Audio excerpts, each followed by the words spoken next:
So hey guys, welcome back to my YouTube channel. তো বহুদিন পর মিনি ব্লগ বানাচ্ছি, বাট সেটা বড় কথা নয়। আজকে হ্যাপি হোলি, তো সেই কারণে ব্লগটি বানানো। অনেকদিন ভিডিও ছাড়া হয়নি। তো সকাল হতে না হতে আমি বেরিয়ে পড়লাম বাড়ি থেকে বাইরে পাড়াতে। তো গান বাজছে সেই জন্য বেরিয়ে পড়েছি, বাট চারিদিকে দেখছি কেউ আছে না নেই। বাট দেখতে পাচ্ছি দূরে ওখানে গান বাজছে, চলে গেলাম সেখানে। তো যেতে না যেতেই পাড়ার ছেলেরা আমাকে রং মাখিয়ে দিয়ে, তোমরা দেখতে পাচ্ছ, শুধু আবির নয় রঙও মাখিয়েছে। বাট একবার আমাকে ভূত করে দিয়েছে, তোমরা দেখতে পাচ্ছ।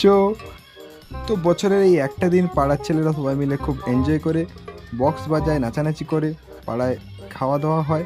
তো সেটা বড় কথা নয়, বড় কথা হচ্ছে আমি এখন রং ঝাড়ছি, পুরো চুলে একদম বেগুনি কালার হয়ে গিয়েছে।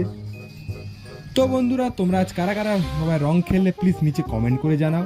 তো আজকের এই মিনি ব্লগটা এতটাই। ভিডিওটা ভালো লাগলে অবশ্যই like, comment, share and subscribe করে দেবে। বাই।